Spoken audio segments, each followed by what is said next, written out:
Everybody should be on mute, please. If you're not speaking, please go on mute.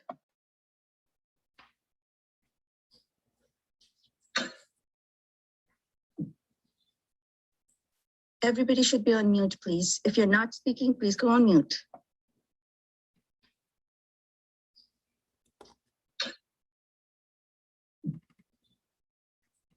Everybody should be on mute, please. If you're not speaking, please go on mute.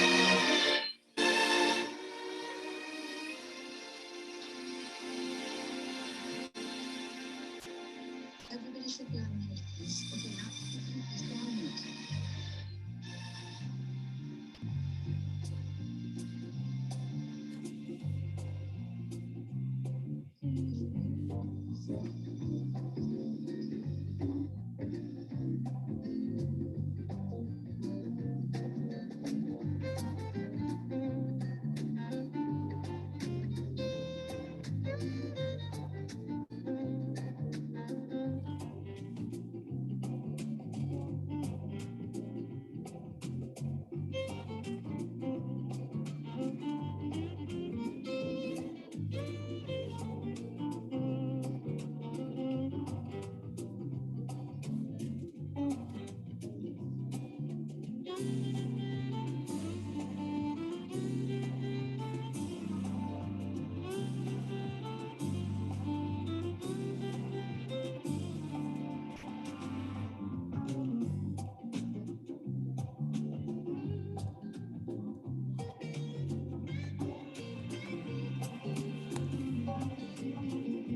Hi, everyone, and welcome to Go Dream Big.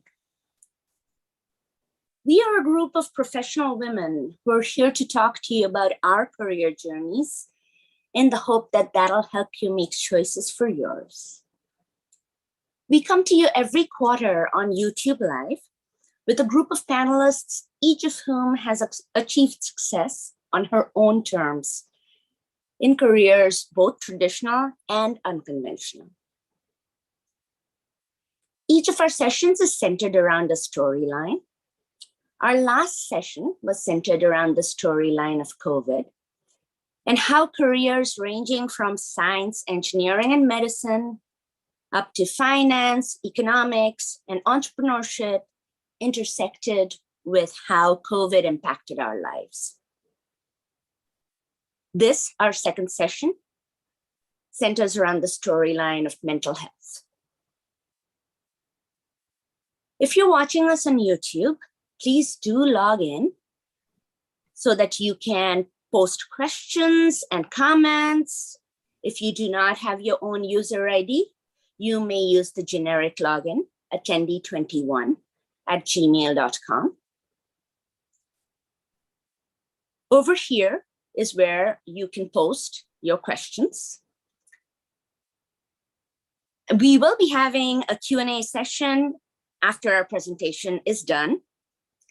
And then please check back on our channel afterwards, because we'll be posting more detailed videos of some of the career tracks we highlight here today.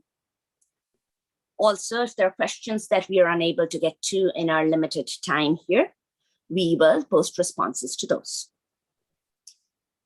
I would like to thank Mrs. Ketan, Mrs. Nath, Sister Anna Maria, and Mrs. Mukherjee for this chance to be in front of all of you here today.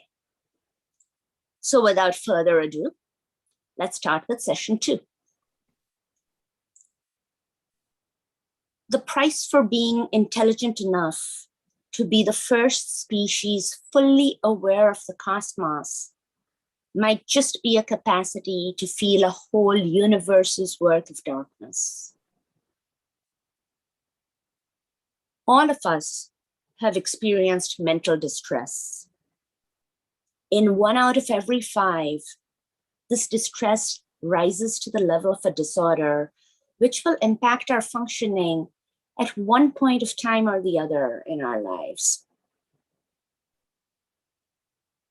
About half of all mental illnesses start before the age of 14.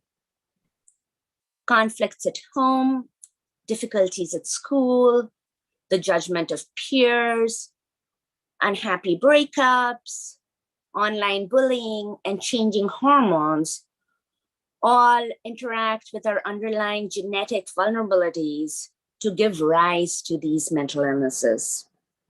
And worst of all is feeling like no one can understand and no one can help. Depression has trended steadily upwards over the last couple of decades, from 1990 to 2017. And we also know that women and girls disproportionately bear the burden of this.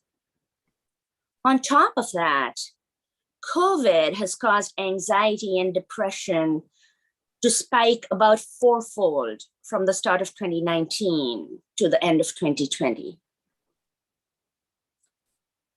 In some of us, these difficulties, whether social or psychological, rise to the level that we want to kill ourselves.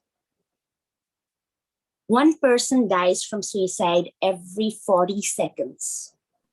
That's more than war, terrorism, and natural disasters combined. I almost became part of this statistic when I was in college. Most people who look at my Facebook pictures or read my professional resume will never know about the illness I've battled every day of my life. If you have felt this battle in your own bones, I want you to know you are not alone. This is the pandemic we rarely talk about, the one for which we have no vaccine. Our mental health and well-being is also critical for our healthy growth and development. And if you think that you are already all grown up, let me remind you that the human brain doesn't stop developing until the age of 25. And those of us who are lucky will keep growing throughout our lives, from knowledge to wisdom to philosophy. And the only way we will do that is by helping each other. So, which path will you choose to build a healthier and happier tomorrow? Our panel today starts with Nandini, a psychiatrist, and Arpita, who has founded a mental health care service.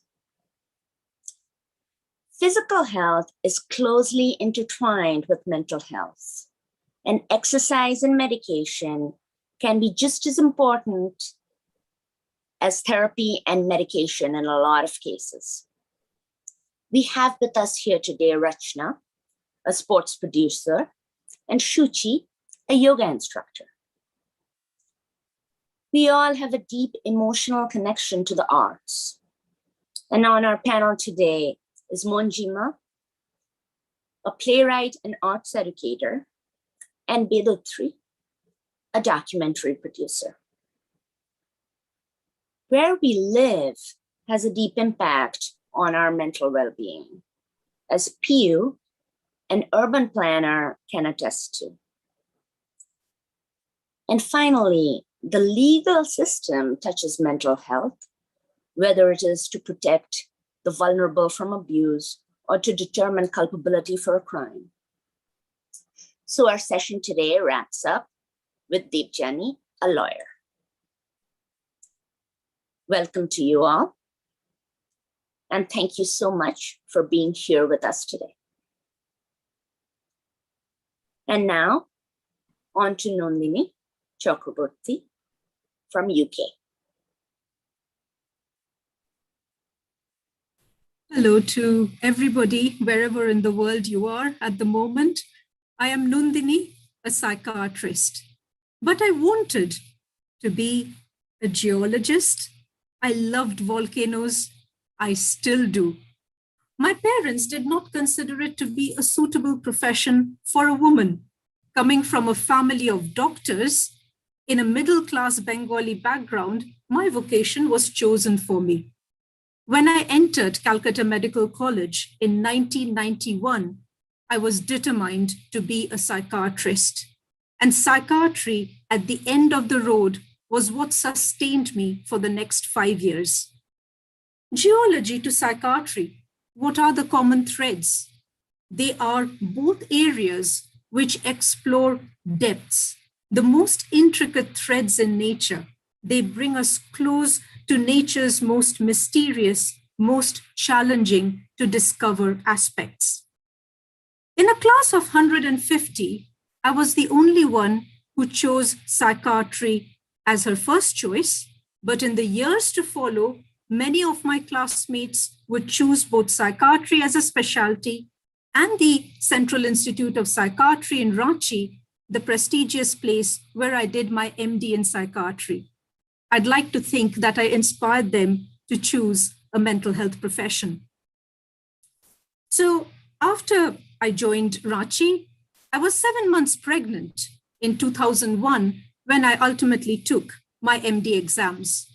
I completed my thesis, took my exams, passed with flying colors, but I was told at the senior residency interviews that even though my work record had been exemplary up till that point, I could not be expected to maintain the same during my pregnancy and soon after. I took a career break for 10 months and returned after that. I came to the UK in 2003, got my first job in Scotland, and after a few months, my parents brought over my 18-month-old daughter. It quickly became apparent between me and my husband, with 2 full-time jobs, on-call rotas, exams, and everything else on us, it was impossible to manage a toddler and all our duties together. Sending my daughter back for another 6 months was one of the most difficult decisions in my UK career. I felt I had completely failed as a mother. I was guilty, but at the same time, I could not bring myself to take a full career break. That was me. After January 2004, things rolled on with bumps on the way. We brought our daughter back. For the first time, we were a family together, and we managed household, exam, toddler, jobs. I worked 3 days a week, and it was fine. We found our ways. I completed my MRC Psych, my membership exams in 2006, big relief, joined higher training in psychiatry in 2007, became a consultant psychiatrist in the NHS in 2009. And over the years, I have held a multitude of clinical and teaching leadership roles. I've networked widely, nationally and internationally. I became one of the associate deans of the Royal College of Psychiatrists in 2016, an honorary professor with the University of Leicester in 2020. I ran for Dean of the Royal College of Psychiatrists a few months ago. I did not win, but I am enjoying making the best of the networks and the opportunities that the run did present me with. And alongside psychiatry, I have maintained other interests which have sustained me. I love traveling, hiking, travel writing. Female solo travel is one of my passions. I climbed Kilimanjaro as my 40th birthday present to myself, and I ran my first half marathon at age 46. And mind you, I was not the most athletic person at school. My PE teacher would be pretty surprised to see me today. And similarly, I would not consider myself to be the most academically brilliant at medical college. I passed my exams without problems. I was possibly within the first 10% of the class, but I was definitely not within the first 3 to 5. And my point here is that you don't necessarily need academic brilliance to succeed. What you need more is hard work, focus, determination, a vision, and the determination to believe in yourself. And that is why it is important to dream big and believe in those dreams, even when people say that you are being unrealistic. It is where your heart leads you that is important. And along the way, my husband and daughter have been my absolute rocks. I do not have to deny that to be an empowered woman. A journey can have lone moments to reflect, but along the way, it does not have to be lonely. Thank you for listening to me. And now it's time to pass you on to Arpita Mojumdar in New York.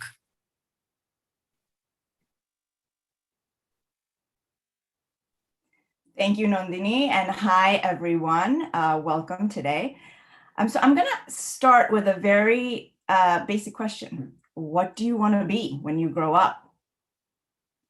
Like many of you, I'm sure, this question was asked of me as long as I can remember, especially from all of my eager relatives at around 6.5, when my parents moved us to Kolkata from San Francisco in the US. Growing up, like many Bengali families, I was essentially presented with 2 career choices with corresponding role models, of course, an engineer like my dad or a doctor like my Jetu.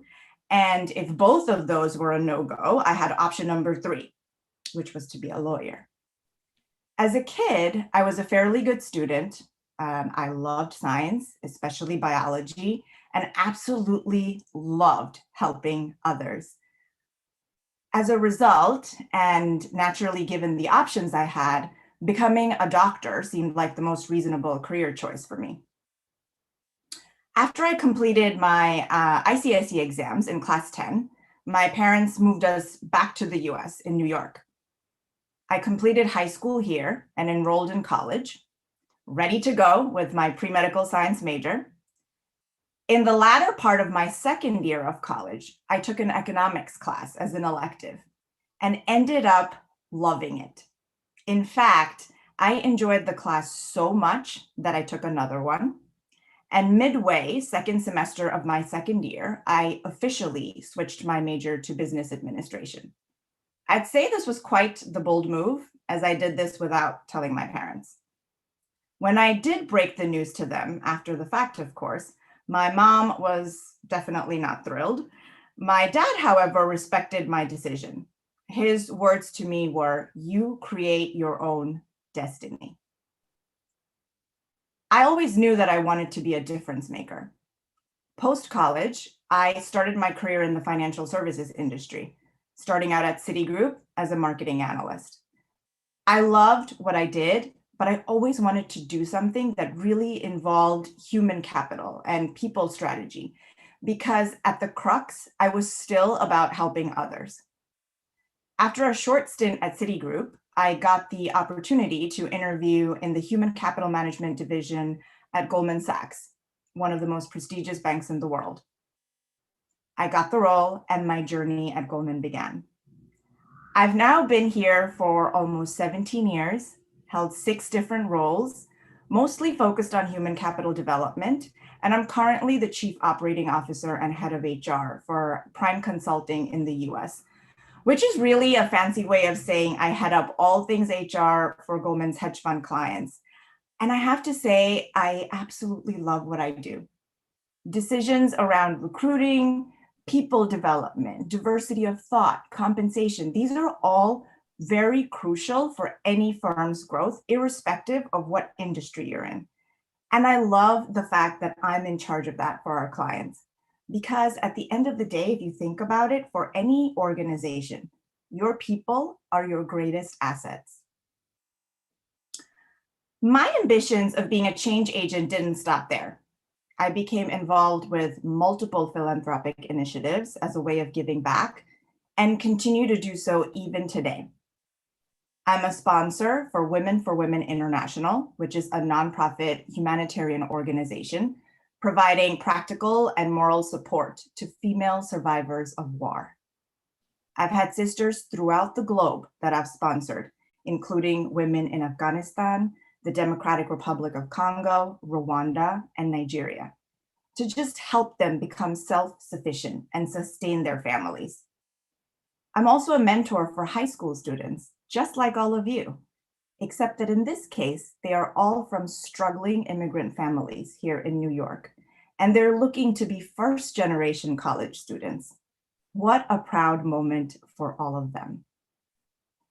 Now let's shift to mental health and my quest to continue to being an advocate for people.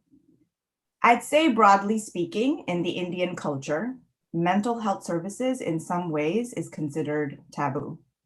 Things are either ignored or met with, "You're going to be fine." My husband served in the United States Army and was deployed in Iraq. When he came back to the States, he suffered from a mild case of PTSD. He's been fine since. It's been several years. He's successful. He's happy. You know, I know Mimi mentioned earlier in the forum that she had struggled with this as well, just like her and just like so many others out there. There's so many people that are just not okay. My brother-in-law is a psychiatrist and oftentimes would tell us how many individuals in this world really need support. So the wheels in my head were always in motion. I knew I wanted to be of assistance in some way, shape, or form. And then came 2020. The entire world started to struggle with COVID-19. And I saw how badly this started impacting people. We had deaths in our extended family. People were suffering from depression and really drinking from a fire hose with their personal and professional worlds colliding. My husband and I brainstormed, and several months later, South End Psychiatry was born. And I couldn't be prouder of the mental health services that we have been offering. In addition to South End, this past year, my husband and I have also started building real estate to provide housing to people in Nigeria, where my husband's family's from. And we're also looking into agriculture development. Giving back to people one way or the other has always defined who I am. Echoing my dad's words, I am creating my destiny. My next vision is to empower women of my community, and my mission is to create an organization that will provide skill-based programs and small business assistance to women in India. So my journey is far from done, and I continue to live, learn, explore, and impact every single day. So I hope you found my story inspiring. Before I go, I'd just like to remind all of you that the world is truly your oyster. Possibilities are endless. Do your homework, network, because hey, you never know what an introduction can turn into. And so with that, I'd like to turn it over to Rachna Nair in Mumbai.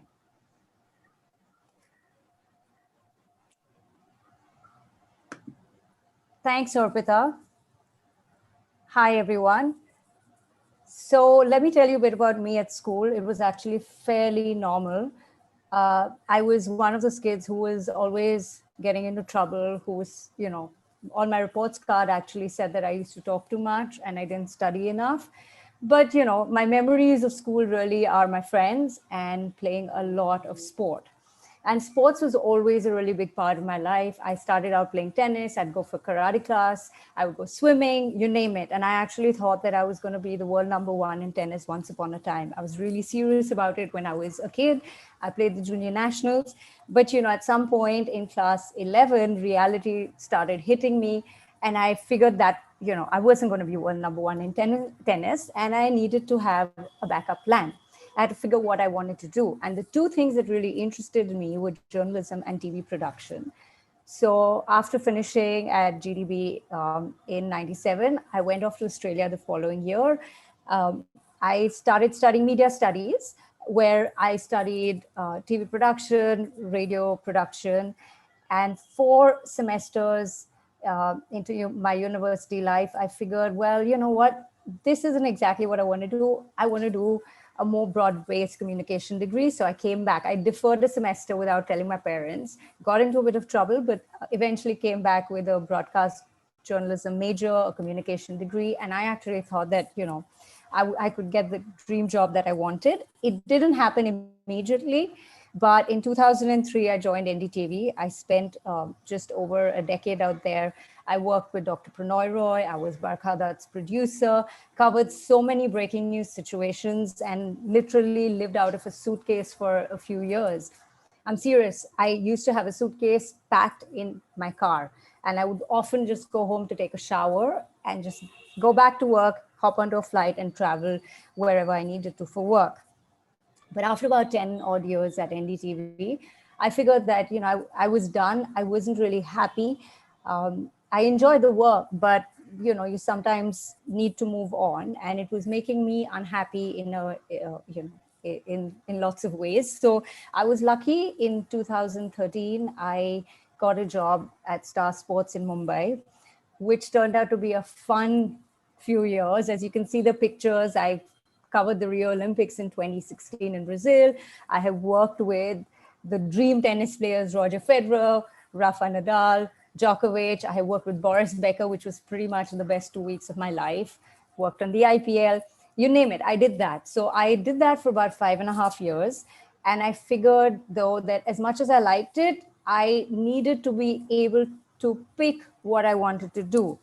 I was in a very unhappy space. I was very stressed, very unhappy, and it was affecting my health. So I literally had to sit down and say, okay, what do? I either deal with it and figure how to make this work, or I make some changes. So I figured I needed to do something that I really, really loved. And eventually I quit a really high-paying job and I decided to go freelance. So I've been a freelance sports producer since 2019. And it's been a lot of fun. There've been a lot of learnings for me because it was a huge risk.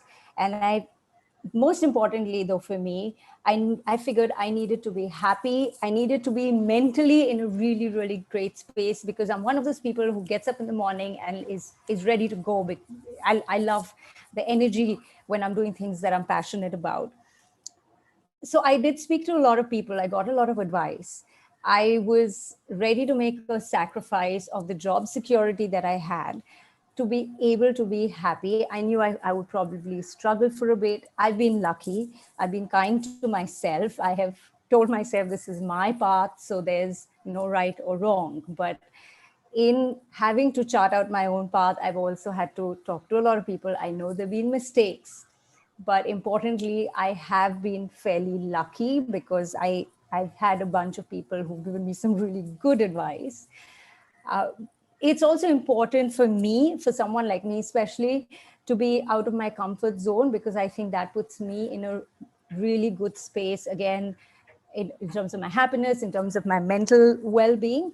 And it's important to enjoy what you're doing. So that would be my advice to you. Figure out what you're really, really passionate about. And those things can change, but I think it's about charting your own course and about, of course, being prudent and making some sensible decisions. But, you know, it's all exciting at the end of the day. And, you know, I wish I was back in class 8 or 9 and I had somebody telling me that it was all going to be fun along the way. So with that, I'm going to thank you all for listening to me. Feel free to reach out. And now I'm going to hand it over to Shuchi, who's going to tell us about her journey and some of the changes she's made to be in a really good space as well. Thank you so much, Rachna. Namaste, everyone. So I'm a yoga teacher. And before I share a little bit about my yoga journey, I would like to say something I truly believe in. And it may help you in some ways, as it always did to me. Life is what we live in the mind. And for creating a beautiful and happy life, we must nurture a happy and positive mind and a healthy body too. So don't forget, work on both of them, mind and body. Now back to my own journey. I grew up in a small town of Haryana where we had fewer opportunities as a girl at the time. But I had big dreams, just like all of you.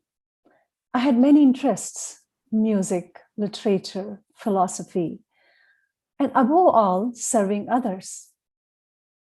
And there was something else about me. I was fearless, and I liked challenges. And I was silly. I remember jumping off a roof for a bet. Thank God I was fine. And also in college, I ran against one of the top athletes for a bet, and I won it, but I broke my foot. So I've done many silly things and enjoyed all along. Now, how I became engineer on the way was also some kind of a challenge for me. I remember when I was in 11th grade, my uncle, who was an engineer, he told me about IIT entrance exam. And he said it's a very difficult exam to clear, and I did not have resources, time to do it. But somehow this whole topic of not being able to do really fired me up. And I was on the roll. I worked hard. And I remember I truly studied hard during 1 year of my 12th grade. And I cleared it in my first try. I was the first girl from my state to clear IIT and Roorkee exams. And I finally decided to join electronics engineering at IIT Roorkee. About college was a real fun place for me. And I can say I did so many new things there. I joined a music band. I joined this trekking club. I joined this cultural, dramatics clubs too. I tried everything. But I took my yoga steps there. And I remember liking it, loving it, but not as a profession. So I joined this meditation group. I did a yoga course as an elective. And I thought I loved it as a practice, as a side thing, as a hobby. But then life continued. And next, after the college, I was living my dream. I joined this top IT firm in India, TCS at the time. I was traveling abroad, working on challenging projects, high pressure, demanding projects. And I was loving every bit of it. I would say there were no complaints. I was being challenged. But I did not know my passion, my true passion, until I became a mother. And when I took a break for a couple of months, stayed at home for my son, taking care of my son, I joined a yoga class. And instead of saying that I found yoga again, I should say yoga found me. It felt like a switch. And I remember, without any drama, any inner crisis, I just knew what I would be doing for the rest of my life. That's how it felt. I wanted to share this yogic wisdom with everyone and serve, as it helped me achieve that inner peace, that joy, that happiness, and good health. And then I did many courses, many certifications with great masters. And I never looked back. I have been working now for last 20 years with all age groups, all settings. And every day brings me so much joy. I've been living, breathing, meditating, and sharing this holistic ancient wisdom with so much passion, so much enthusiasm, so much joy. And I feel that this is what I have been always wanting to do. I've been working with cancer survivors for the last 15 years. I've been with this Live Strong program, making difference one life at a time. I've been working with the college students, high schoolers who are very anxious, depressed, don't know what to do. And I mentor them. I give them yogic tools on a daily basis. And that really makes me happy. Now, when I talk about this yoga as a profession, yoga has become much more relevant now than ever before. If you look around, the world is facing this epidemic of mental health crisis, as we've been talking about. And especially COVID has made situation worse. And in coming decades, it's going to be like this, maybe worse. I can see the challenges of this new environment we are facing. I cannot think of a better tool, better comprehensive tool other than yoga, which can actually give us mental peace, mental health, physical well-being, and emotional harmony. And I can speak from my own experience that what yoga has given me, I would love to share with everyone who comes in touch with me. So at the end, I would say, go yoga.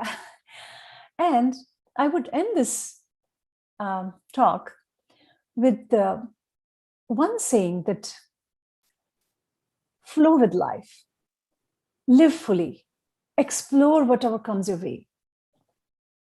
Maybe your hidden dreams, your passions, your life purpose is waiting for the right moment to come forward. And never think that this is it. You can be so much more than you ever know about. Now, I would like to invite Manjima to share her life journey. Thank you, everyone, for listening to me.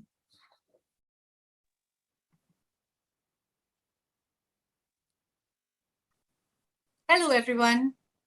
Thank you, Shuchi. I'm Manjima. Do you have a favorite line from a book or a song, something that you love to remember? When I was at school, I had one. It was the opening line from Martin Luther King Jr.'s speech. That speech, yes. I have a dream, which is ironic because I didn't have one. This is my story. When I was at school, it was the happiest of times for me. I was reasonably good at studies. I was good at extracurriculars. I was the head girl. I had a huge group of friends, 17 people in one group. I was doing really, really well by everyone else's standards. But was my life all sorted? No. Did I ever feel misunderstood? Only all the time. But I was still a big fish in a small pond, and I was enjoying the limelight. Everyone thought I was going to do really well in life. What was I going to do well in? No one really knew. Funny thing is, neither did I.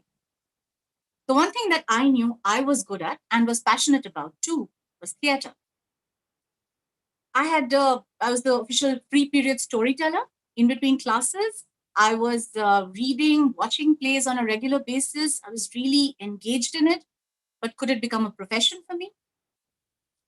My family was not doing very well financially. So I knew that they would not be able to sustain the struggle that every artist goes through invariably. And so theater was out. Um, so I put away my scripts and decided to look at options in the liberal arts. My mother's side of the family was full of academics, and everyone thought that was like a good, prestigious career path. I was a bookworm. I thought, okay, I'll make my way there. And so I started looking at colleges. My friend Rachna, whom you heard a while back, was looking at Delhi University. And with her encouragement, I decided to get out of Calcutta and look for my own space there. Luckily, I got into a great college at Delhi University, St. Stephen's College. But that place, let me tell you, for someone going from Calcutta to Delhi, things get quite different. And not just because, they call puchka golgappa and because, they call an auto a rik. Really? So anyway, things were very different. Suddenly, I was a really small fish, more like an ant in a kaleidoscope of infinite possibilities. I felt like a bit of a hillbilly. I was very embarrassed and embarrassing myself and everyone else around. I thought I was uninteresting.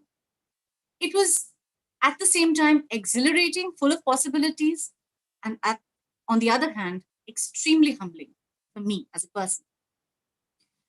Those 3 years were like a series of Jane Austen books. Are you familiar with them? So look at Pride and Prejudice, Sense and Sensibility, maybe Persuasion, and definitely the Bengali pronunciation of Emma. As you can imagine, school and college, well, they left me even more confused career-wise. I had a laundry list of things that I did not want to do. But what was I going to actually do? I didn't know. Thankfully, my principal was a very wise man. He had this deep baritone voice, and he said, "Invaluable life lesson. Go teach in a school." Well, great. Go teach in a school, take a gap year. I thought, all right, let me go there. Except the school was in a jungle. It was in the middle of a jungle, and we had to walk past snakes and wild boar at meal times. And we had to learn how to tell that a leopard is nearby. I discovered that I had a passion for bird watching while sitting in the lonely spaces of the forest. And I once frightened my housemate, who was a very quiet Dutch girl, by having a night-long hooting competition with an owl. All my notions about myself, including how I viewed myself in terms of courage and kindness, changed completely during that year. Returning to Delhi, I decided to pursue a master's in sociology from the Delhi School of Economics. And at this time, a friend of mine told me he was launching an NGO. We called it the Kutum Foundation. And he wanted me to help him to put together the educational program for this NGO. We decided to put together a kind of program that catered to teaching, but not in the conventional ways. We used music, we used sports, we used a lot of theater.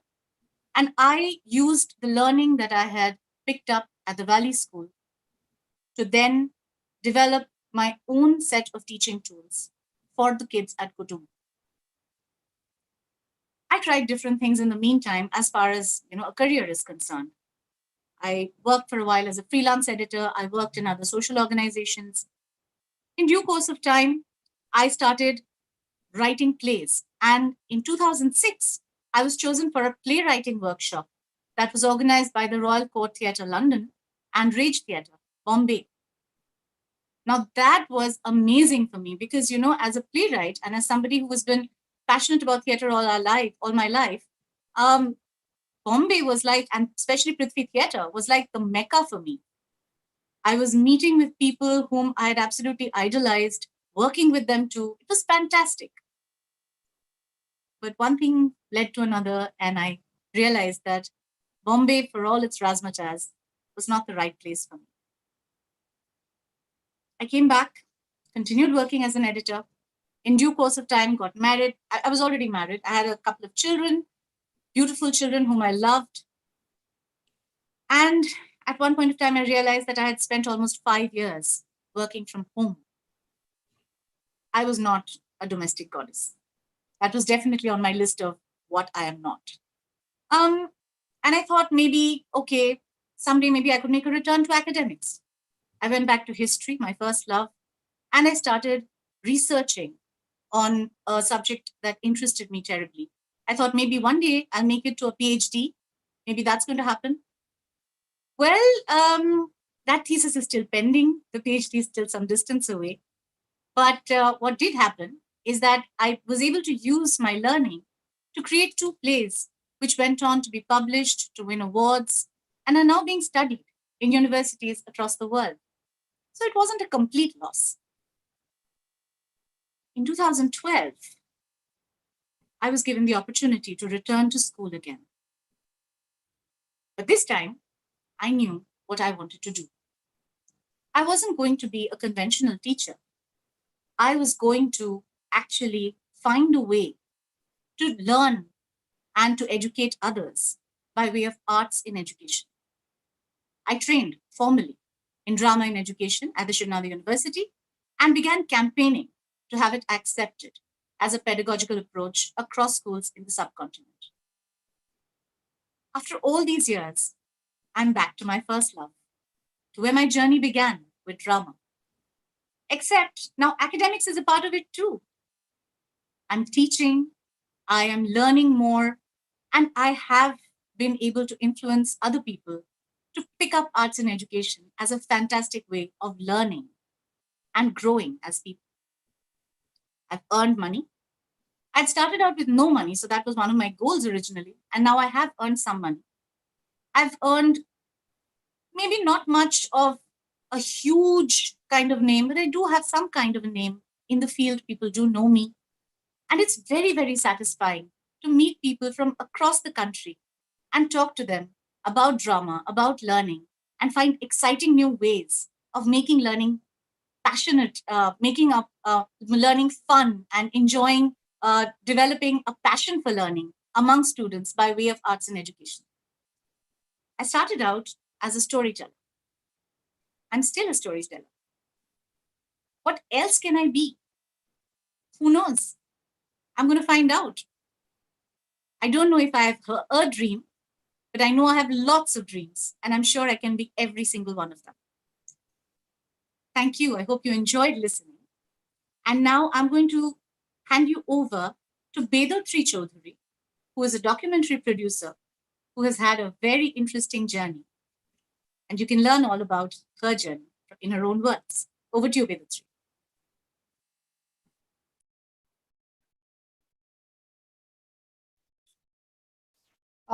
Hello, and thank you for joining us from whichever corner of the world you're joining us today from. I'm joining in from New York, where it is 6:15 in the morning, so it feels like waking up for school. My name is Bedotri, and when I was 15 and in high school, Jo March from Little Women was who I wanted to be when I grew up. I was in the student council, was the head girl, vice captain, prefect. You see me now, and you wouldn't believe that I could really get after girls because their skirts were too short. I was also in the quiz club. I used to row, debate, dance, and act in plays. And I was also living 2 of the saddest years of my life. To be a hormonal teenager with no idea of what's happening to my body and the rest of the world, and to be surrounded by other teenagers on the same boat, fueled by an imagined generation gap in my head, has been the most trying mental health situation for me. I went on to study for 3 more degrees after school, but because I was studying science, something I didn't quite enjoy back then, the ISCs have to date been the most difficult exam of my life. If you're listening, feeling this way, I want you to know that things get better. Even for girls like us, you and me, who have no idea what to do with life, especially when guided by a single sentence ambition. I want to write. I saw Barkha Dutt reporting from Kargil when I was very young, and I knew that I had to be a journalist because it just wasn't enough to want to write. I also had to let people know new things, things they wouldn't have known otherwise. You will see that the images that appear on this slideshow, they're not linear, because nothing in my life has been linear. Nothing has happened at the time when they were supposed to happen. And accepting that, being open to that, has been my biggest mental health lesson. When I went to college at Lady Shriram College in Delhi, being in a new city gave me the chance to be a new person whose ISC grades didn't matter, what her friends said about her in the lunch break didn't matter. I studied English, but my biggest learnings came from the stage, from the front lawns, from Munji Madi's Kutumb, and from the cafe. Community, leadership, support, empathy, all of it. So coming back to this non-linear life of mine, as it turned out, I didn't want to be a journalist anymore and wanted a career in academics. So an MA in English made sense back then. I went to JNU and again made my closest friends and learned my biggest lessons in the dhabas and the stairs outside our library. Not in the library, but outside it. I wanted to tell you that the single most privilege of being a student is that you are expected to question all the time. I can't tell you how much I miss that. This is the time in your life where you should question things, you should raise your voice and keep questioning till you see the change you want. This is your time to take nothing laying down, and I hope you use it well. Your time may not look like someone else's time, and that's only natural because you're not leading someone else's life. If you take back one thing from this long spiel of mine, let it be the resolve to ask why before saying yes, or why before saying no. Coming back to my life, at the end of my master's, I obviously didn't want to be an academic anymore. The first job offer I got was at the Ministry of Information and Broadcasting, where I researched and commissioned documentary films that got programmed on Doordarshan. So let me take 2 minutes here and tell you what Doordarshan is, because you might not know it. So when I was growing up, Doordarshan was the only TV channel run by the government, and there was no cable TV. Yes, life was hard. Well, not really. Anyway, so 3 years on, I did the unthinkable. I quit that government job because it started reminding me of my high school years, of being stuck doing something that I wasn't quite sure I liked doing anymore. Overwhelmed by a fear of never being able to make a single friend again, at 26, I moved to New York for a master's in cinema studies. I now work as a documentary film producer. And yes, I found my way into journalism again. I'm a culture journalist and a film critic. I'm also the managing editor for the documentary magazine, where I'm finally able to make the worlds of documentary and journalism meet. But that is not all I do. I program film festivals, I pet dogs on the sidewalk, I water my plants, and I volunteer for political, and I volunteer for political campaigns and translate their communications in Bangla for Bengali-speaking New Yorkers. And I wake up every day telling myself that I'm going to help a person tell the best version of their story, that I'm going to meet a friend and get an ice cream. I'm going to try out a new Vietnamese restaurant. But all of that I want to do with kindness. I wake up ever ready for change. Growing plants has reminded me that we all grow towards the light. I'm 32. I don't know where I'm going or what destination I'll be at in another 5 years, but I know that I will enjoy the road, that I will be looking towards the light, whichever corner it comes from. And that is the story of how the girl who wanted to write ended up doing so much more. And I hope there's a little bit of the story that you can take away with you. And if there's anything else I can answer for you, please get in touch. And now I will hand over the proverbial mic to Piyu Ghosh, whose life's journey I'm very excited to learn of and from. Thank you, Birutri. So we shape buildings and thereafter they shape us, said Winston Churchill. And I think that can be extended a little further, and the same can be said for cities. So finding a career is as messy as a bowl of spaghetti. And I don't mean the plain sauceless kind. I mean the kind that is meaty and saucy. And no matter how delicately you plunge your fork into it, you're going to get some onto yourself. Finding a career path may be just as messy and challenging. Now, as a child, I wasn't much of a student. I really enjoyed myself in school, but I'd much rather be climbing trees and learning from the ants that were living in the trees than from the rote learning that was propagated in classrooms. I was every teacher's nightmare and every administrator's nightmare, and my parents' biggest challenge. In one word, I was like Maria, unsolvable. In ninth grade, I was kind of tired by the reputation that I was gathering. And so mentally, I was not in the right space. And I figured, you know what? I'm going to apply myself and I'm going to show people what I am made of. And so I threw myself into my studies and started to excel in things that I, didn't do very well before. And so I realized that I liked the order in math. I liked the logic in science and the beauty in language. And finally, from being towards the bottom of my class, I made it up to closer to the top. Well, classes 11 and 12 went well. I studied, I excelled in all my subjects, wasn't particularly good at chemistry, but I really wanted to do what my brother wanted to do or was doing, which was he was studying at IIT and that's what I wanted to do. So I took my JEE. Well, that was an epic fail. I didn't make it. Paying for a private college education was out of the question for my parents and my family. And so I was out of ideas. I didn't know what to do. But thankfully, with my good grades, I made it into Delhi University and into the bachelor's program in economics at Lady Shri Ram College.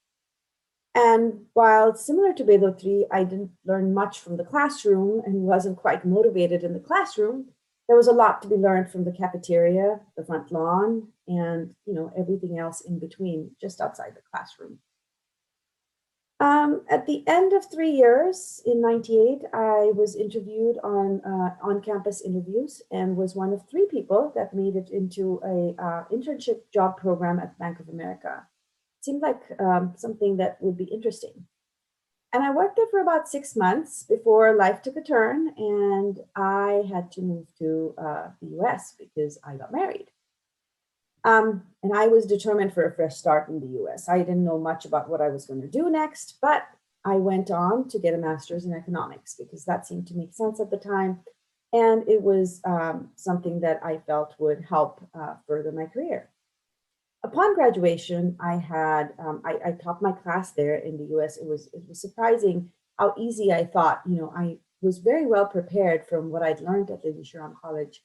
And so I did well in college. When I graduated, I realized that I had, I ended up with 6 job offers, which was amazing. But I also graduated at just the beginning of the dot-com bust. And so at the end, I was left with just one job offer. It was at a boutique firm as a tax consultant. But I loathed that job because preparing tax documents for the filthy rich was not my idea of a career. Particularly having to advise clients of, how donating just a little bit will save you a lot. And that really left a bad taste in my mouth, particularly disillusioned me about the philanthropy of the rich. Well, for a period of 2 years, I suffered through that for personal reasons and was in a mental slump until I was let go. You heard that right. I was let go. And did I cry? Yes, I did. But they were not tears of unhappiness. They were tears of joy. I was so relieved from being led to resign that I cried. That was partly because about 3 months before I was let go, I was contemplating about what I should do next. And then I decided that I was going to go back to school. And I had already applied and had been accepted to do another master's.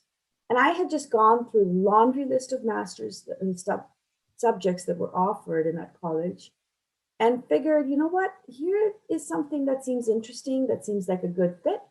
And I was enrolled in a master's in urban and regional planning. The timing for me had been perfect with that application process and being accepted. Now I have been an urban planner for 16 years and I have not looked back. At one point in my mid 30s, I thought, you know what? Law school looks interesting and maybe I should apply. But again, personal reasons, I decided against that. But at 43, who knows? There's still a lot left in me and I might go back to law school. But what do urban planners do, you may ask? It isn't something that you see every day. We develop land use policy, policy that dictates development.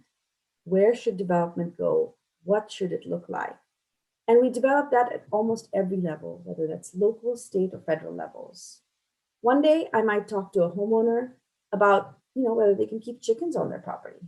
On another day, we could be talking to a homeowner about their hillside home. On yet another day, or on the same day, we may talk to a multi-billion-dollar developer about his multi-billion-dollar project. And then on the same day, we could also be talking to Apple about their campus, in which I played a moderate part in getting that constructed. So at the end of the day, it is a trip to be an urban planner because there's so much that it offers.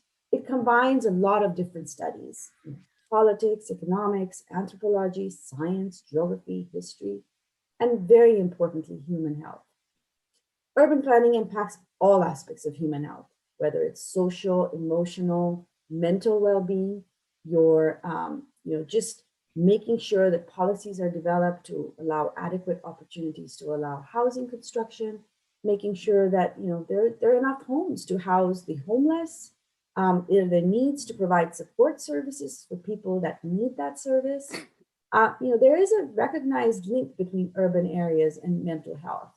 Cities in general are associated with up to 40% more mental health problems than rural areas. And so it is very important in urban areas to develop open spaces, parks, opportunities for outdoor activities, walking paths, making sure there is sanitation, making sure that if you left your house, if it's raining, is there going to be a flood on my way to work? Am I going to have to come back and sit on top of my bed because my house is flooded? So you have to think about all those aspects in developing plans for the future and to make sure that everybody has opportunities to live and enjoy a community. For me, it's the perfect mix of social sciences, pure sciences, and somewhat of coding as well, because we consider a municipal code partly like coding. It is a joy to be an urban planner in my, as I have found, and I do that all the while managing my house, my 3 kids, and my puppy, all the way from doing juta polish to Chondipat. So I hope that you guys find your passion and are able to do what you want to do as long as it makes you happy. And with that, I will pass it on to Devjani, who is a lawyer in Kolkata. Thank you.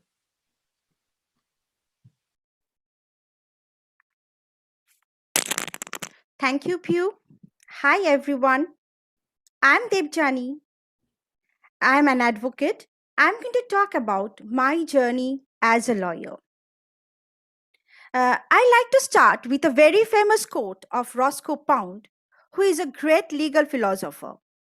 Roscoe Pound has said that law is a study for public good, and I strongly believe in this. When I was in school, I loved everything about my school, G.D. Birla. The best part of my life is spent there. After completing class 12, I sat in an entrance examination and entered Calcutta University Department of Law. Here I realized for the first time how blessed I was to have had my basic education from an English medium school, as Indian law books are all written in English, and students, those who came from vernacular mediums, really had a tough time. In my university, I had some wonderful teachers and professors who inspired me to walk forward in life and use our degree of law and the knowledge for the benefit of the society and its people. We were taught that law is written down on paper and how it is executed for the benefit of the society depends solely on a lawyer. I remember one of my professor had said that India is rich. It's a rich country with poor people awaiting justice at different levels. From the very beginning, my aim was not only to earn a living, but also to do something for my society. So, after completing 5 years of law course, I joined a renowned advocate. I worked and learned under him. I mainly dealt with civil and matrimonial suits at that juncture. For the first time, I was really very depressed to see how people suffered because they had no knowledge about their rights and privileges. I'll tell you a case I handled at that time. A client I'll never forget. A young boy of 21 years, he had been selling tea on train. You must have seen those hawkers when you travel, right? It's a common sight. Well, this young boy was arrested by the CRPF and put behind bars. So, what was his fault? He was selling tea without the knowledge that it too requires a license. He was imprisoned because ignorance of law is no excuse. Handling all these cases and the knowledge I gathered laid the foundation for my upcoming years. From here, after 2 years, I joined a company as a legal advisor. I worked there for 10 years. Being a company lawyer definitely gave me job security from the very first day, but I was not doing what I had always dreamt of. I was only working for the company and not dealing directly with public. I stood at a crossroad of life where I had to decide whether I wanted to carry on with a secure job or quit, and I did start a new chapter from here. So, I did start a new chapter, with the aim to serve the society and to be my own boss. I started with litigation. Today, I mainly deal with women, as women are still the most deprived, abused, and the oppressed ones in our society. They not only suffer physically, but also mentally. During this pandemic, I came across many women who made domestic violence, and I have personally done my best to provide justice to those aggrieved clients. I still come across many women who do not have the courage to protest against the oppression and torture of their husband or the in-laws, be it a physical torture or a mental one. And I help them to know about their rights, what protections they can get if they seek justice. I inform them about Women Commission, about Women Grievance Cell, and other organizations from where, if they want to be self-dependent, they can learn and then earn. As a female advocate, I found that women feel free to consult with me.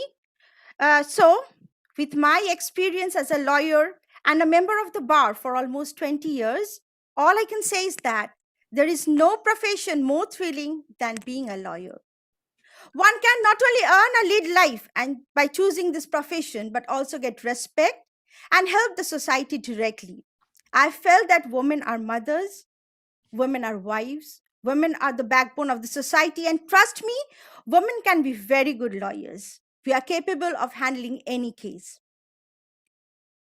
Legal studies gives us legal empowerment, not only for our own self, but it empowers the whole society. So, if you have the ability to reason, you are a convincing orator, you're honest, dedicated, go dream big and become a lawyer. Thank you for listening. And with this, we come to the end of the session with panelists. And I pass on to the moderator for the question and answer session. Thank you.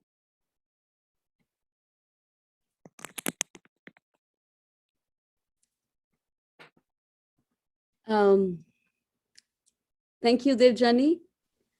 And thank you, everyone, every one of the panelists. My heartfelt thanks to you for that amazing session, for those stories of incredible courage and resilience.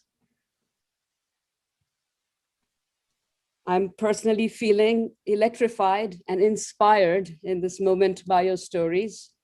And students, if there's anything that you're taking back from this session, I hope it is the message that go after your dreams, show grit, believe in yourself, and then sweet success can be achieved on your own terms. So for the Q&A, please give us your questions in this area of the YouTube where you're watching us. And I'm gonna ask Pew to see if we have our first question of the day. Thank you, Nivedita. I was looking at the questions section and I find, yes, our first question here is, who is your hero and why? And I think I will direct that to, let's see, Arpita. Sure. Thank you, everyone. Who is my hero? So I'd say, actually, it's plural, I suppose. My parents are really my heroes. So, you know, when they came to the United States, they were in their late 20s, didn't really have much of anything. My dad had a professional career, but they really built everything ground up. And just to kind of be raised in a family, when I was raised in an immigrant family, they were immigrants, like that work ethic, I believe, stands to be emulated. There's just so much that I learned from them when it came to sacrificing, having proper work ethic, grit, all of that. So to this day, I would say, if I think about, I mean, I have many heroes, but on the top of the list, I'd say definitely my parents. Does anybody else have anything to add to that? Any of the other panelists? No? Okay. And we'll go to the next question. Oh, Shruti, I think you'd like to say something. So I would like to say my hero is my mother. I learned so much from her, seeing her every day, showing inner strength, and this attitude of loving and serving everyone and anyone around us. She taught me the yogic values, which I'm living and I'm trying to emulate now when I was growing up. And all those things that happiness lies within, she actually gave me that example on a daily basis. And I have, of course, other heroes too, but probably she gave me such valuable lessons for life that we have to live life the way it comes, beautifully, happily, and make the best of it. Thank you. Thank you, Shruti. All right, Nivedita, to you. I can move, but I see Devjani has her hand up. Yes. We will just go through that quickly before we move on to the questions. A lot of questions coming in. So for the panelists, just a quick reminder, we'll do up to 3 panelists per question so that we can keep the questions moving. There's a lot of questions right now. So Okay, I would just like to answer this question, that my hero is Justice Padmarani Khastugir. If you have heard about her, she is to me, she has done immense for women empowerment, for the poor, as a justice, and I look up at her. She is my hero, Justice Padmarani Khastugir. thank you so much. Thank you, Devjani. Several questions around the study of psychiatry and psychology and opportunities for pursuing that in Calcutta. Nandini Di, if you will unmute yourself and if you could shed some light on this. So firstly, to clarify, psychiatry is a medical science that you take up after you complete your MBBS. And after you finish medical school and internship, you sit a joint entrance in India. Different countries have different systems of entering medical specialties. And back home in India, it was taking an all India entrance. And then according to your ranking, you got offered specialties in different medical colleges throughout India. And there are institutes like Central Institute of Psychiatry in Ranchi, NIMHANS, who have their own entrance exams. There are other prestigious institutes like AIMS, PGI Chandigarh, who have their own entrance exams, but it's for all specialties. So you don't sit a specific entrance for psychiatry there, but you sit for the entire entrance exam. And then according to your rank, if psychiatry seats are available, by the time you get your chance to choose, then you choose psychiatry from there. And then in India, it is a 3-year MD course or a 2-year diploma course. And DM courses, which are further specialization, whether it's in child psychiatry or addiction psychiatry, come after that. If you come to the UK, you enter what is called co-training in psychiatry, again after your foundation years or internship. You go through 3 years of co-training and then 3 years of higher training where you choose a specific branch of psychiatry. For example, I'm a general adult psychiatrist. And as the specialty advances, we get more and more subspecialties because the knowledge and evidence base is coming in so much that you can't keep up with the entire broad specialty. So we all choose our niches, I would say. Psychology is something that you go through a mainstream university qualification. So the colleagues that I met professionally at the first level would be when I went to do my MD psychiatry.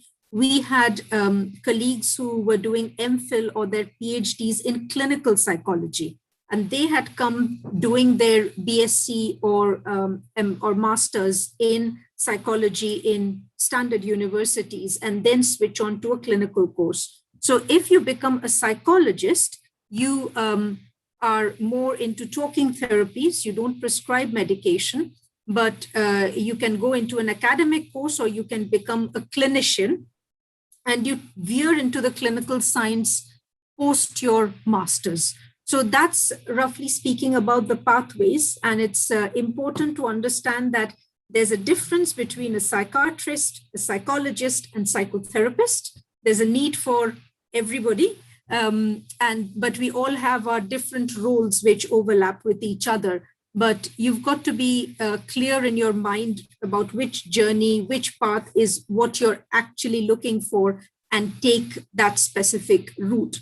So I was interested in mental health, but I still had to do my 5 years of medicine and internship in everything, do my basic bits of medicine and surgery before I could come into what I really wanted to do.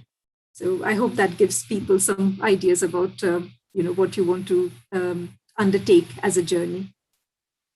Thank you, Nandini. Okay, so I'll ask the next question. I think this one is more suited for Devjani to answer, and then of course all of us can jump in. It is said that only those students who have lawyers in their family should choose to study law. Is it true? Well, Pew, I don't come from a family of lawyers. When I decided to be an advocate, I was the first one. And definitely those who have parents as their as lawyer parents, it adds advantage, but you can definitely pursue law and establish as a good lawyer. It all depends on your liking, on your dreaming. Thank you. Thank you, Devjani. I have this next question. It is not in order, but I'm going to pick this anyway. It asks, during your teen years, were you ever asked to prove what you wanted to be? And I want Mondrima to take this question. Was I ever asked to prove what I wanted to be? All the time, actually. I couldn't really tell anyone that I wanted to pursue a career in theatre. I was constantly told to bring them mark sheets to prove that, because everyone thought it was going to be either academics or the administrative services for me. And so at all points of time, my report cards and my behavior was constantly commented upon. It was a fine balance, but I had my fun, I mean, I learned to find a balance there. So school was not quite as stressful for me as it was for some other people. Thank you, Munjima. I do see that there is that need. But in my books, it's a selling job. If you want something badly enough, then you convince the partners that you need. Sometimes they're parents, sometimes they're your friends, sometimes they're mentors from your network. You bring them along and to pursue it. And we've heard so many stories today that tell us that if you really go after your dreams, show grit, believe in yourself, you'll get there. So I will say this, when absolutely you're right. At every step of the way, you're asked to prove, what you're going to be or what you're doing. How is that furthering the goal in the future? And at the end of the day, it's the journey that matters. And if you get to some place where you are satisfied with where you are, or it excites you, you wake up every morning feeling energized about doing what you do. I think that's what's most important.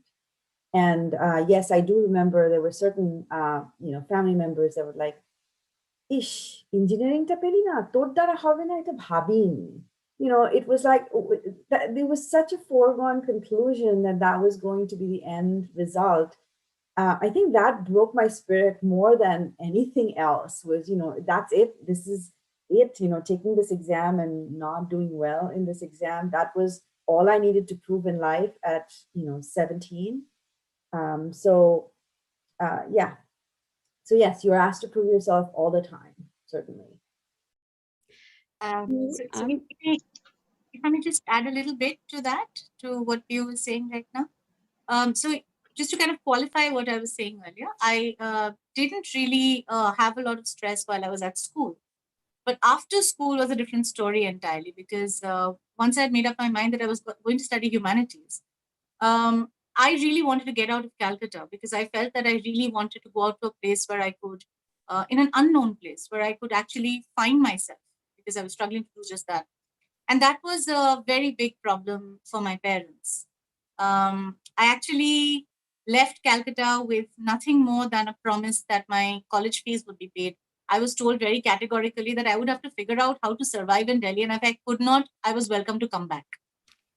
So I went on a very, very difficult kind of a note, but I went because I really needed to. I felt I had to. So in a sense, that was a way of having to prove myself, if you will. And that's a decision that my parents really respect today when they talk about it. At that point of time, it was a different story. Can I say something over here? We're going to have Devjani be the last panelist to speak on this, so we can move on to the next question. Yeah. Doesn't our aim keeps on changing? Like when we are in class 5, we look at the teachers and we want to become teachers. Then once we are in class 8, our aim changes. So it's such a difficult question, like as we grow up, so many, we really end up something what we thought in the beginning, something else maybe. We all start to look at our teachers and want to become teacher. Then we want to be actresses and something else. Isn't it so? So I think Devjani is saying that you are asked to prove yourself because our parents want to know that you're sure of yourself. So you have to develop that conviction and again, show people that that conviction is real so that you can pursue it, so that you are supported. All right, well, I'll ask this question. This has come up, I think, multiple times, which is, could you please explain the college application process for studying abroad? And I'll probably throw that to Rachna. Well, I think most importantly, and of course, mind you, we all did this like forever ago in times of no internet, but I started looking at universities overseas, I think in 95, probably, I think it was in 1995 after my CSC. Yes, I did promise Manjima we were going to go to Delhi University, but I also did this. And basically it was, firstly, you need to figure out what you want to do, right? And it's not always just one particular course. I think it's important, especially in today's day and age, to look rather than just what you're going to graduate in. My advice would be look at the overall course structure, because you're going to have to do a bunch of electives. You're going to have to do a bunch of things that may not be really related to what you want to do, right? So you have to understand what is the subject you want to study, and what are the other electives that come together, because if you hate two of the classes that you take, it's really going to affect your experience. Also, importantly, from my personal experience, because like I said, I played a lot of sport. If you have an interest area which is outside of your academics, if you play sport, if you're into any music or the arts, any of that, you need to find yourself a school that actually supports that. And all that information is actually available there on the internet. You can actually look up. In my time, we used to have a thick Peterson's guide. I used to go to the US Education Foundation on Chorangi after school and spend a couple of hours there, because I was looking at the US, UK, as well as Australia. And I was sending off physical letters to these universities, because like I said, there was no internet, and they would send me handbooks. So there is that. Find out early on what the subjects are, what is their curriculum outside of the classroom, because that is something that really, really, trust me, I cannot say that enough, that really is what is going to impact your overall experience. And get in touch with universities. Given the fact that we all did it at the time where things weren't as easy, today it's as simple as writing to the admissions officer of a university, and it's an email, and just ask them for the information. Once that conversation starts, you're going to get a lot of information. And write to them directly, because they're actually great people. The admissions officers are always very helpful, they're very supportive, and they're very, very quick in responding. But I come back to my first point of, you need to know what you want to do. Importantly, also figure out what are the scholarship options, because it's not cheap. And I think we all grew up thinking that, oh my God, it's so stressful getting a scholarship, but I don't think it's that difficult, especially now. Figure out what are the different scholarships that you get from a university, what you can get from any outside foundations as well, because you have a lot of outside groups that now support that. You get student loans. So figure those things out. Finances are really, really important. And start write to 12, 30, 40 universities at the same time in different parts of the world, and figure out what really speaks and resonates to you the most. And then take it from there. Figure out what are the exams you need to take, figure out your documentation. But I think you should start thinking about that at least about a good 2 years before you plan to go overseas. Thank you, Rachna. I think- Arpita, go ahead.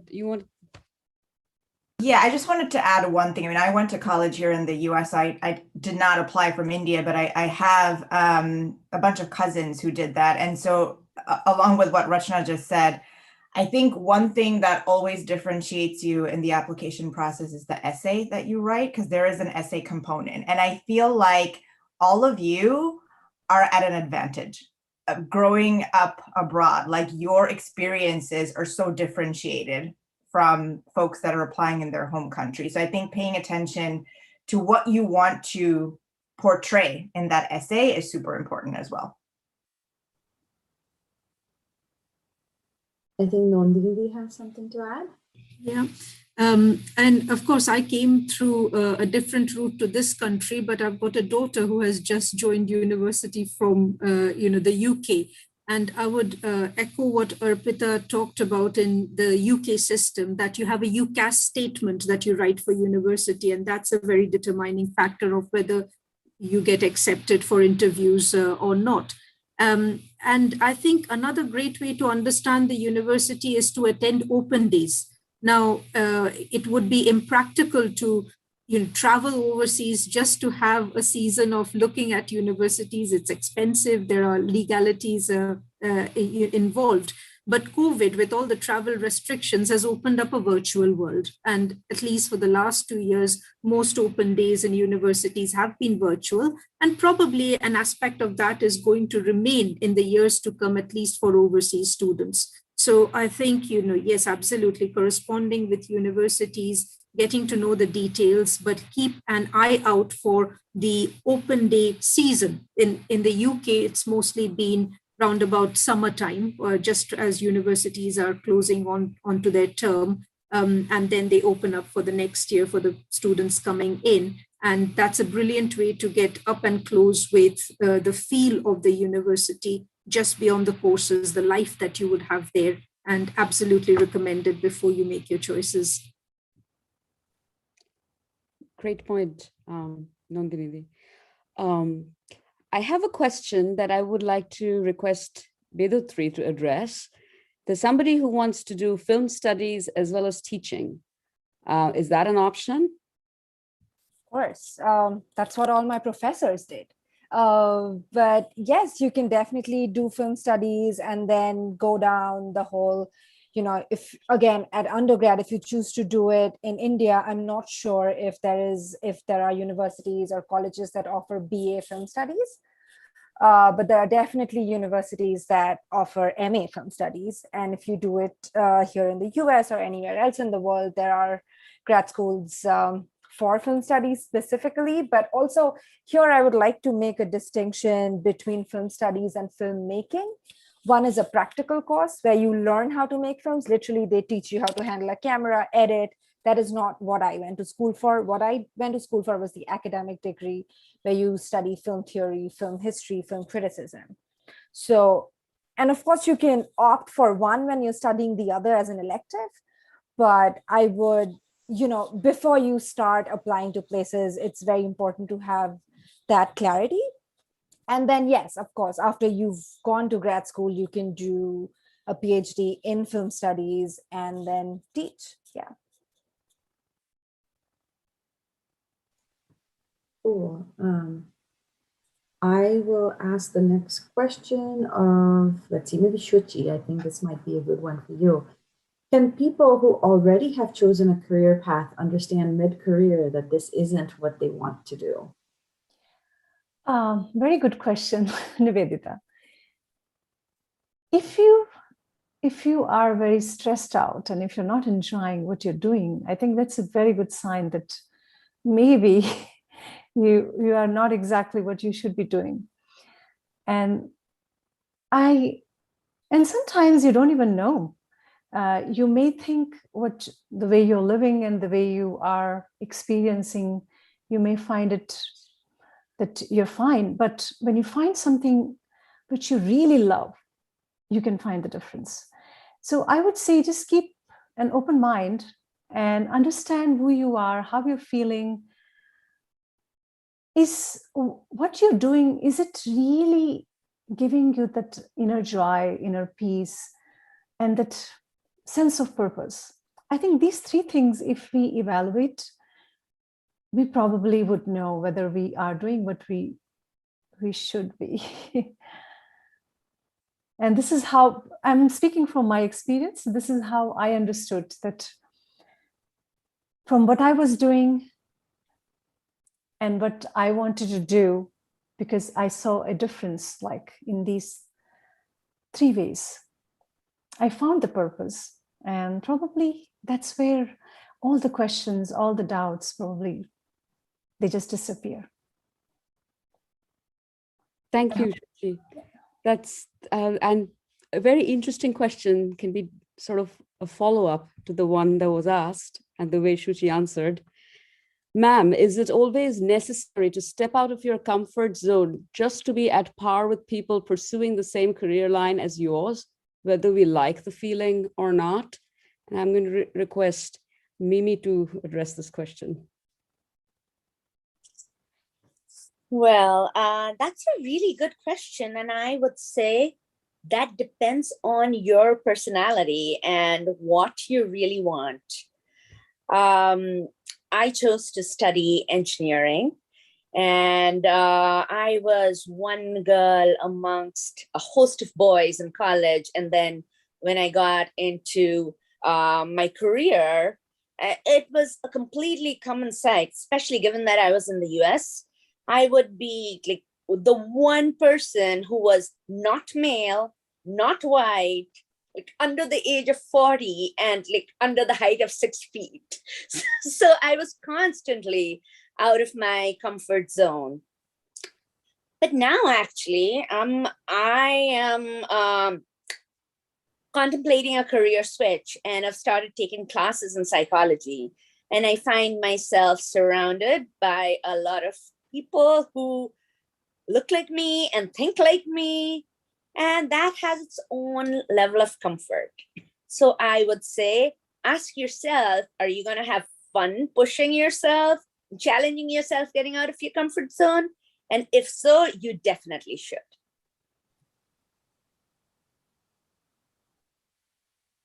Okay, all right. So let me ask this question. It's relevant to the times that we're in right now. In these difficult times, we're always at home and often feel low and unhappy. And how do you cope with that? And I think, Nandini, will you start us off on that question? We have to understand that as individuals, our circumstances are very different. And I wouldn't go into the generalization of that COVID and lockdown is affecting everybody similarly. And if people are feeling unhappy at home and under the circumstances, it's important, first of all, to pin down why is it that you are unhappy? Is it because your business is suffering? Is it because you can't meet your friends and you're a very social person and you thrived on that? Is it because that you're worried about catching COVID and you're going through difficult times in the family, bereavement? And each of these difficulties have their own ways forward. So if it is about company, it's to try and find out those avenues of company which are available virtually or otherwise in a socially distanced manner. If it is about professional redundancies and difficulties, is to find other avenues which will work if they are not working in COVID times. But I think most importantly, it's to make sure that we keep the hope that this is not forever. Of course, last year, this time, we were hoping that this year, it's going to be all behind us.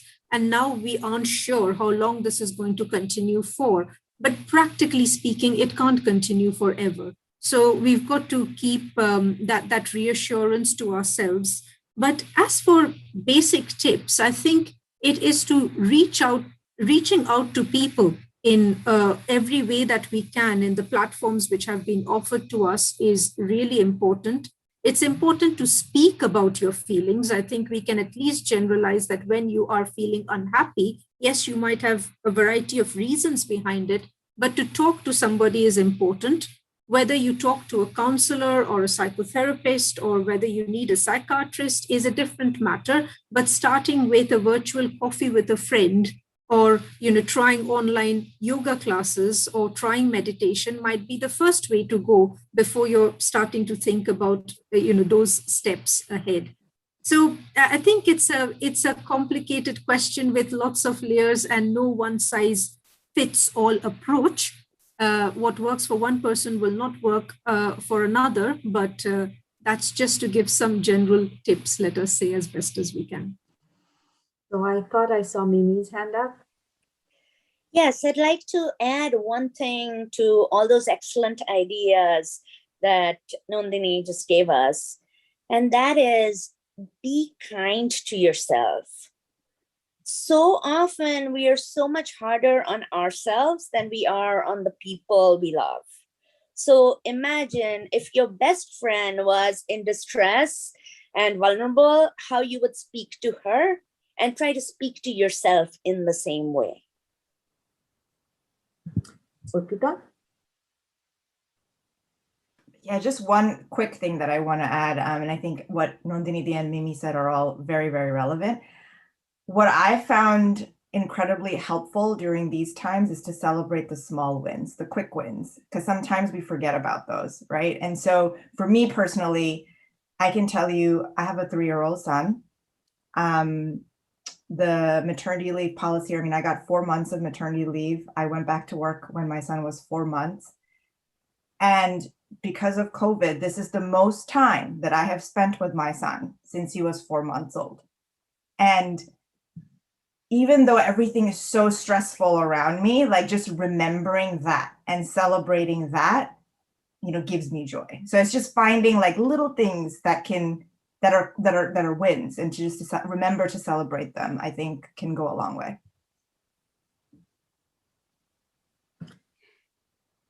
We are approaching the hour and 30 minutes that we have allotted. And as usual, I am so encouraged by the amount of questions that have come in, many good questions, and I'm sure we won't be able to get to all of them today. I wonder if this is a good time for us to go through the one question for all panelists, because we're essentially answering what is a good self-care tip, right? We go through that round, and the remainder of the questions we attempt to pick up offline by answering in the comment section. So students, please, I thank you for your questions. Do check back. We attempt to answer every one of those and try to design our subsequent session taking ideas from these questions that you put forward. So with that, I'm going to come back to, the self-care tip. Who wants to go next to offer their self-care tip?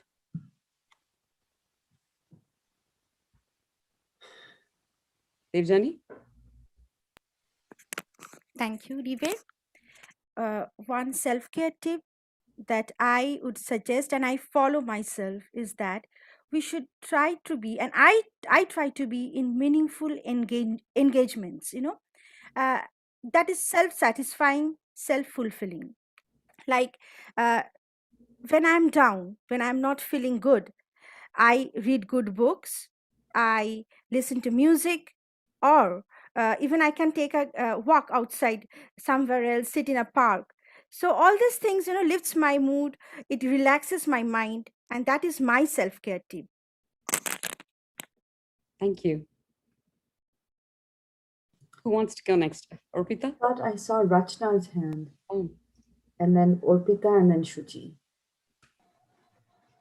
Thanks. Actually, very similar to what Devjani said. For me, especially some form of exercise, whether it's walking or just doing yoga at home or playing some sport, I think it just gives me the perfect kickstart, really. But sometimes you also go through a phase where you just don't want to move your body. And it is fine if you want to spend a day on your couch watching mindless TV. Trust me, we all do that.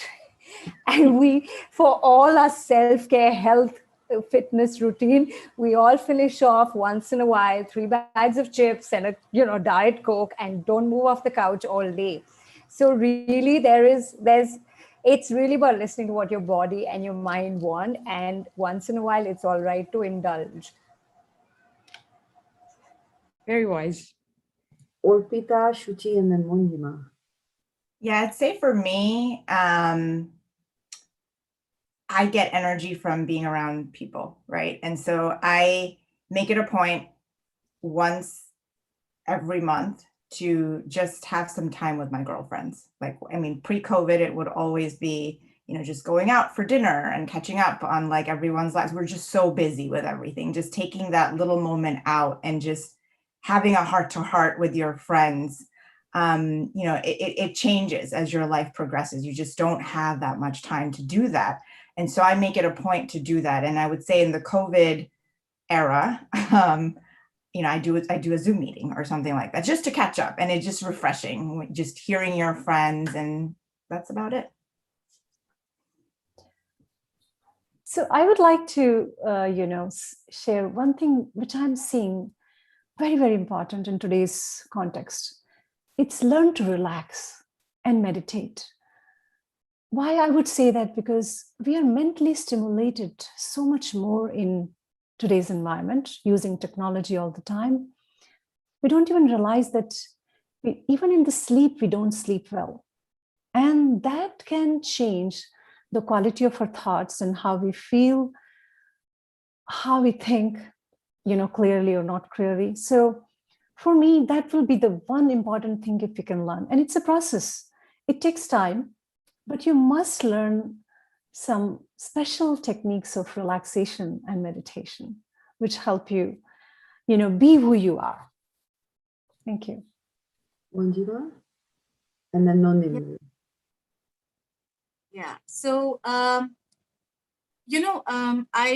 this the one thing that I've really been grateful for during this time is that I have my family around me.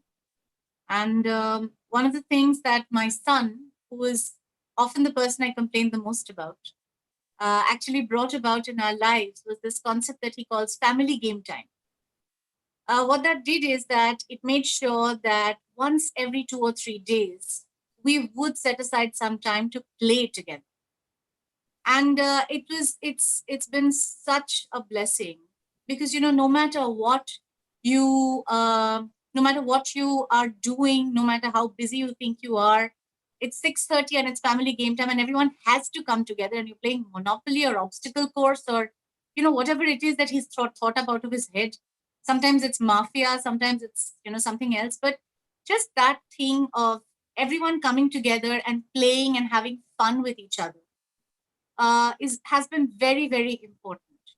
And for someone like me who has struggled lifelong with depression, it is, I think, very, very, very important. So if your parents aren't suggesting it to you, you should suggest it to your parents.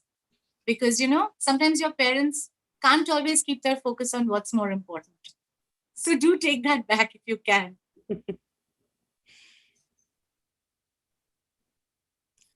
Bidutri, No, I think Nandini Dee wanted to go, and then we'll wrap up on yeah. this question with Nandini Dee. My top tip is to stand back sometimes and declutter. I think, sometimes it's just important to clear out the cupboards, the clothes you're never going to wear again, the books that you don't need, the notes that you've probably accumulated, all your favorite mementos from the past, etc. And it clogs up our cupboards, it clogs up our lives sometimes. I think it's therapeutic to have that step back, to look through things as old memories. Oh, I used to do this, I used to wear that, I used to, have good memories of this, but then wrap them away, give them away to spread the happiness to somebody who can use them and move on with your lives. So on that very Marie Kondo note, we'll pass it to Bidutri and wrap this question up. I think Bidutri, you had something to add? Yeah, I mean, I think the biggest self-care lesson I've learned is just to tell yourself that I think most stress and most idea of competition comes from the fact that since when we were very young, we're told that it's a finite pie. There is this much of success that is to be achieved by 100 people. So you have that one shot. I just think unlearning that has been the biggest self-care routine for me. It's like not everything is a competition. So it's fine, and it's not a finite pie. If it were a finite pie, there would not be 8 of us, 10 of us today. There would be just one of us. So it's just like if someone tells you that it's just like, first hote hobe, no, not really. So just that. Mimi, I saw your hand up briefly. Yes. So I'd like to add, and someone actually asked this question, but sometimes we can help ourselves in all the ways that people talked about, but sometimes we actually need to ask for help. And someone asked, parents tend to think that all this mental health stuff is just a passing phase. How do you convince them that you really need help? And I think you need to convince them in any way that you can, because getting help when you need it is hugely important. One of the good ways that I have found to convince them, and I've seen other people find, is talk about other people. Like, you can give the example of me. Say that you heard on this panel discussion you were on that somebody who is now having a successful career as an engineer really needed to go to therapy for a long time in order to be able to do that, in order to be able to overcome the obstacles. Tell them that this is just the same as physical health. Tell them, if I had diabetes or something like that, would you tell me I shouldn't go to a doctor and I should just take care of it myself? It's just like that. And if I can add to that a little bit, it's all about helping your parents also become aware of the things that you're learning and you're picking up and you're struggling with, and making this more of a conversation, a two-way street than a one-way street, right? Yeah, and there are a lot of resources out there. You're probably more adept with technology than your parents are. Find them credible sources to gain this kind of information from, and make this a conversation. Don't bottle it up. That definitely doesn't go places. Yes, Mumia. And you know what? Last but the most important, talk with your friends. I think they're the ones who will understand you the most. You have grown up with them. You and them both have some common habits. They know you the most because you're spending most of your time with them.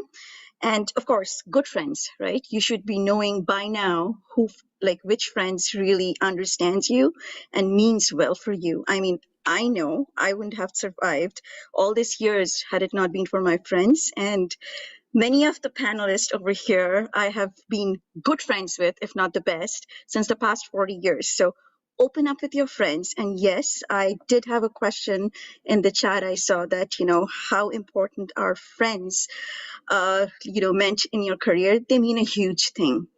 In our batch, we used to pull up each other and basically tell them if their marks were going down or if they were not giving their best effort or if they were going astray. So good friends help. Open up to them, share your thoughts, tell them what is bugging you or what is bothering you, and know their thoughts. Conversation always helps. Thank you. Thank you, Mumia. So one of the questions that was asked, I'm just kind of trying to move the conversation along because we're coming up to our allotted time, or we're not past it. My parents are firmly against my career choice and are hell-bent on making me change my career choice. What should I do? Does anybody have? Okay, Mimi.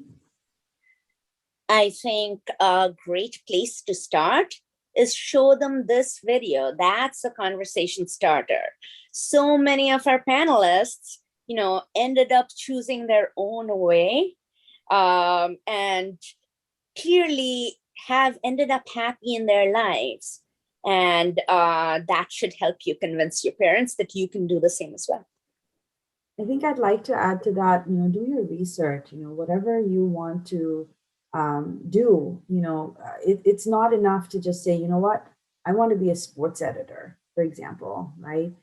I wouldn't know what a sports editor is, unless, and I think you need to kind of do a little bit of research to kind of convince, do that upfront, because if you're just stating a goal without, without really knowing where you're ending up, or even knowing whether you're going to be super excited about it, at the end of the day. And so that is something that you should certainly work on. Communicate. I saw Nivedita, Rachna, and then Monima. One thing I wanted to add here was thing that Bedotri had said: ask questions. Even if you think you know, maybe you don't know it well enough.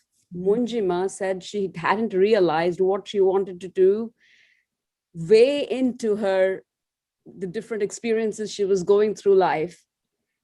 Mimi told us today she's thinking about changing her career. She's had one set of experiences, but she's looking for another. We grow, we evolve. We never, I don't think any point in your life, if you think like, I know this is what I want, it's good to be convinced, but it's also good to ask those questions that your parents will ask of you, so that you're prepared with those answers and you're more and more convinced in your own heart that this is the direction you want to go. So while I stress conversation, conversation, conversation, I stress critical thinking, questioning, put that together and then make a story. And then I think you can make progress on it. Rachna? So just to go back literally to the question of convincing your parents, let's go back to 1995, 96, where I told my parents, I want to do media, I want to do TV production. Journalism was easy. Everyone knew what that was. I said, I want to do TV production. And my parents were like, what is that? Are you going to be like a camera technician? Are you going to move the cables? Are you like, what are you going to do? And honestly, I didn't have a real answer.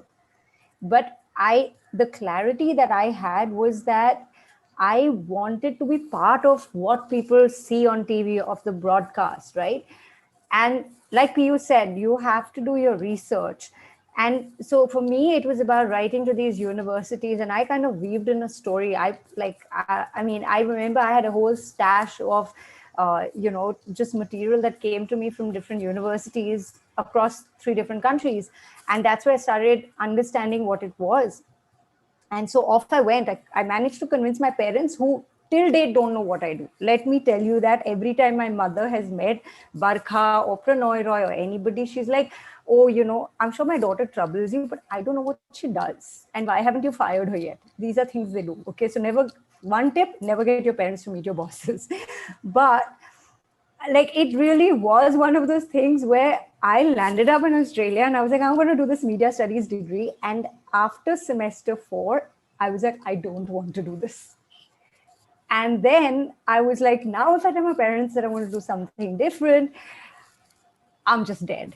So look, again, it comes back to doing the research and really understanding. And by then I'd had a decent amount of exposure, and I'd had that bit of experience to say, okay, this broadcast journalism, I still want to stay in the broadcast space. And therefore I deferred my semester, did all of that, lots of drama there, but I was convinced that was what it was going to be. And let me tell you, it's not always easy. My parents flipped. I took a semester off. I had to spend an entire semester back in India and then go rejoin my new course. And my dad said, you know what, you took this decision without us really getting into it. So you want to graduate, you pay for your last semester. And that was his way of making sure that I really was serious about this. And I had to pay for that last semester apart from my living expenses. And so it's about having that clarity. And again, like what you said, it's all about evolution. You will figure it out. But I think it's important to have a starting point.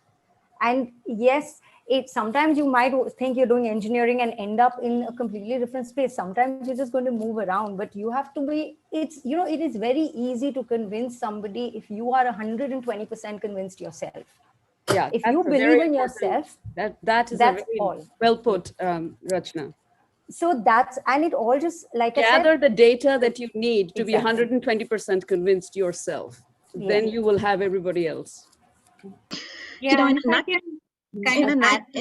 sorry, go ahead, Monjima. We'll go Monjima, then Mumia. Sorry, I'm just trying to control the chatter. Yep. Sorry. So I just wanted to add to that. Keep in mind that a lot of the panelists here have not ended up in the same careers where they started out. So if you feel really that your parents are pushing you towards one direction, that's also fine. And if you're not certain that, you don't know what else to do, you don't want to do this, it's okay to maybe sometimes work along with them, but keep your eyes open, keep doing your research. You can change your career. You don't have to stay in the same place. Your life does not end with your first job. Your learning does not get over with what you study in graduation.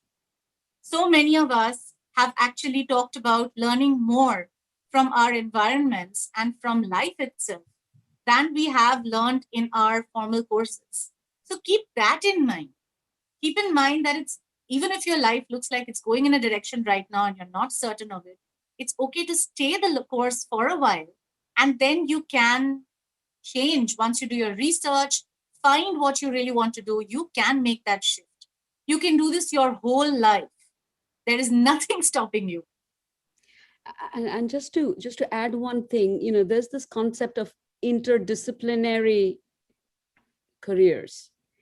You can draw upon your experience doing something completely different down the line and, you know, evolve that into something which is a paying, satisfying, fulfilling career for yourself, right? So yeah, I've known people that have gone from engineering to music, for example, and they found a way to weave music and engineering together. So they work in acoustics, you know, so there's a myriad of ways. I'm just fascinated by how people's careers evolve, honestly. I just ask people, you know, how did you get where you are? And the answers are just so different. I mean, everybody has a pathway to where they've ended up. And it's not linear, like Vedotri said. There's nothing linear about how they ended up where they are. But there is overlap in many different segments. And, you know, there's just a lot of ways to get to where you want to be eventually. Mumia, you're back. So I know that you wanted to add something. Yes. So what I wanted to add was, if you're going to your parents trying to convince them, they see it as a problem. Don't go with the problem, go with the solution. So gather all the data, like everybody said, mark your path, like what you're going to do, how you're going to do, what are the exams you have to sit, what do you have? Do you have the credentials to sit or not? And the task they're on. That way the convincing process will be so much easier. That's all I wanted to add. Can I quickly just add something to that? It's something that my parents asked me. I did all of that. I gathered everything I had to gather, and I went to them and said, this is what I want to do. And then I said, but at the end of the day, this is me. I have to do this. Like, I know, I think the main part was building that trust and telling them that I'm capable of doing that. And even after that, thankfully, they agreed. But if they hadn't, I would probably say something like, well, at the end of the day, you're not the one who's studying this. I am. So, this is all great, but we all know that things don't go the way you plan them to be. So I think you also have to prepare yourself for that last bit of 1% situation where they actually don't give in, and then just empower yourself enough to make that decision in spite of what they say. Nandini. I'd like to add that within our audience, I'm aware that we have teachers, and I think schools and teachers can play a big role in the theme that we are discussing. And I think it comes over and over. We are a generation ahead, kind of a generation ahead of our audience over here. And yet multiple of us have talked about, oh, my parents didn't think that this was the right choice for a Bengali woman. And then from our audience, we are getting the same theme. So things haven't changed in a generation. And it's not only the matter of individual convincing. We are talking about a total change of thought and culture. And that has to come from schools. So when we talk about parent-teacher meetings, it's not only about your child is gaining this marks in science and this marks in history and geography. This is what they're doing in exams. This is what they've got to pass. There's got to be a bit more of thought about careers, about what people are passionate about, what brings out the best of their strengths, and that gives back to society. I think we are in the best position to give back to society and do good for people if we do things that we are enjoying and passionate about. And so just to put that message out generally to the teachers, principals, everybody in this audience, that if there's anything that we've talked about as panelists over here, do please support your students in making those choices and having more thought about what careers they could choose beyond being doctors, engineers, and lawyers. Absolutely. There was a question in here about environmental sciences. How do you, is it a good idea to go into an environmental science area. Nivedita, go ahead. Yeah, Sorry. I think that's a great question as a segue to our upcoming session in another quarter. Perfect. So We are like at the top of the hour, I think.